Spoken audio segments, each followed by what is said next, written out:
99. It's laser time and we're gonna do a review.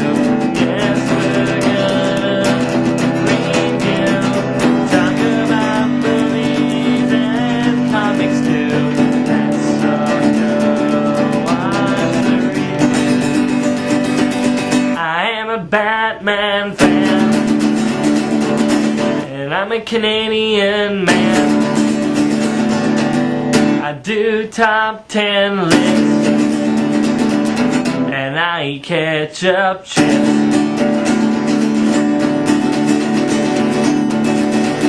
It's laser time and we're gonna do a review. Yes, we're gonna review. Talk about movies and comics too. Let's all go watch the review.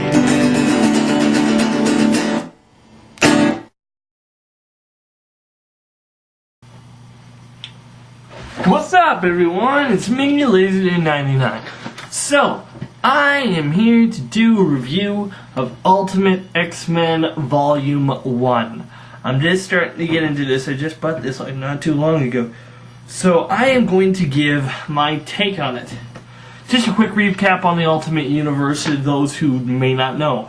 Ultimate Universe is basically a universe where the writers have the ability to write stories that does have nothing to do with canon and write their own normal universe how they would, not having to respect or, go with the regular universe that it normally has. So, this one starts off with the Sentinels. Sentinels, for those who don't know, are just basically these giant robots that hunt mutants. Now, it starts off with actually a Sentinel flying down and killing a mutant.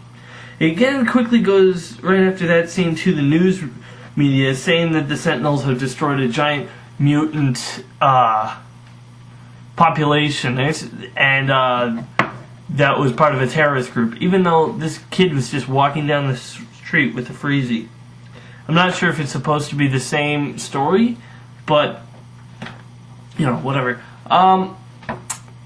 Now, this world of the X-Men, well, there's some good things and bad things about it.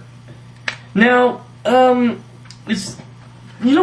I've still never seen an original story, origin story of the X-Men. This has most of the characters come in for the first time. Not all of them.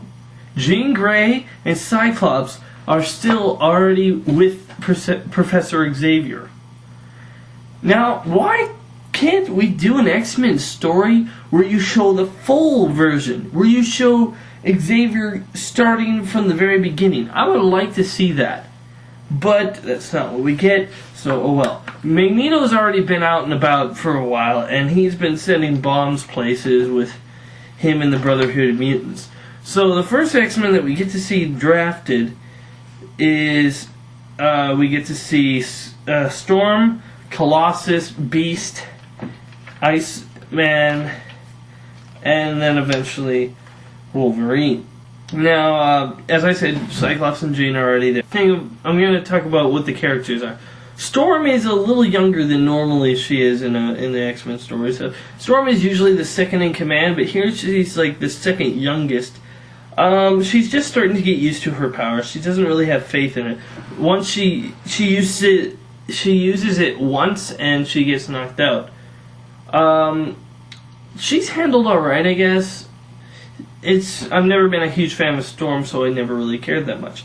Colossus, he's a little older, and he's handled pretty good. They got a pretty good handle on him, even though I don't go a whole detail into him. Beast,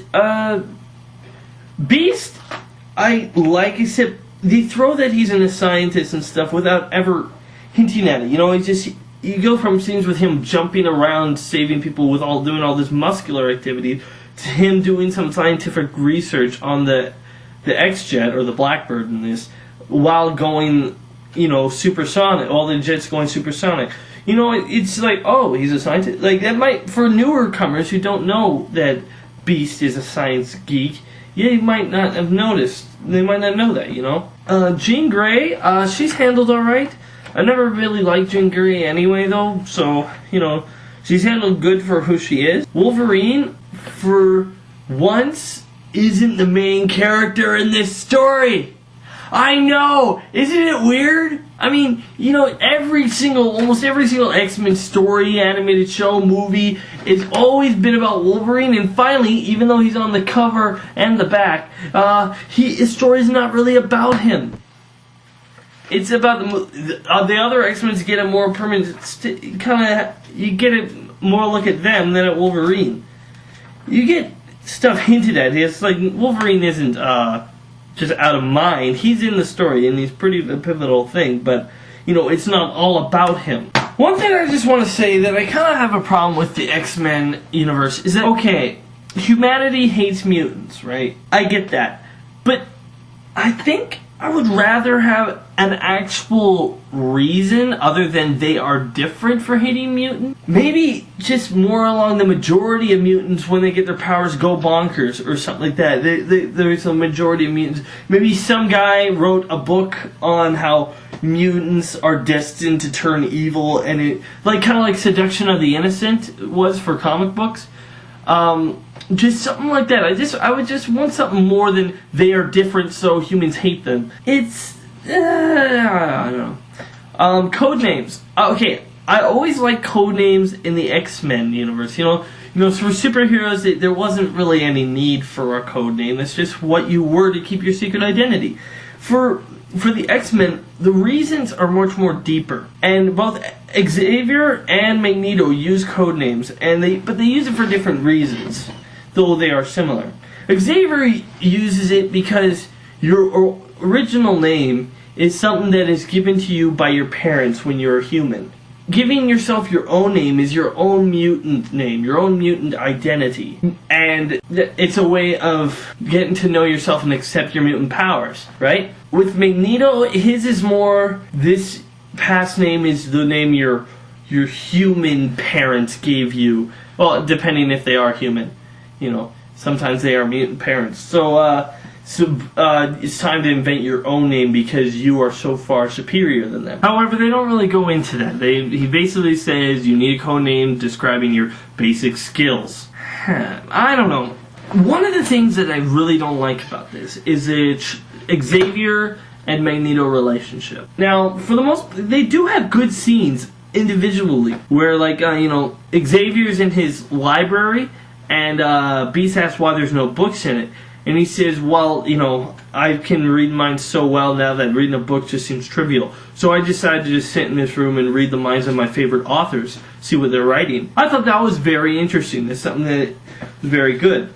And Magneto has another scene too, where that's good, where he reverse engineers a whole bunch of Sentinels. But I hate it when they're together in this, mostly because the thing I love about Xavier and Magneto is that, sure, they are opposite, but they are still friends. None of them really wants to hurt the other. It's just they keep on getting in each other. Xavier keeps on getting in Magneto's way.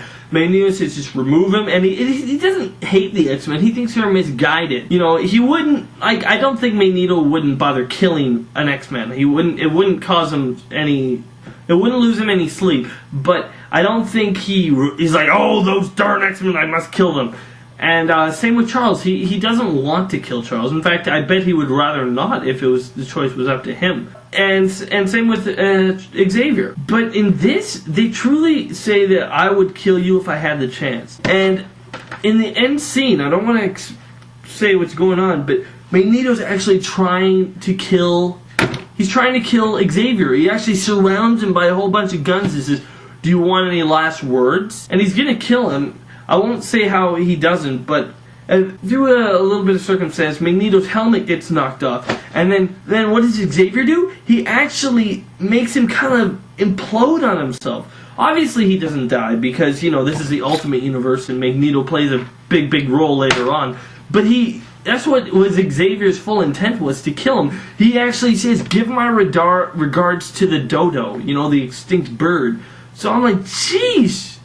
And that's what I really don't like, because later on, Jean Grey stops Wolverine from killing someone because she says something like it's not what the professor would want.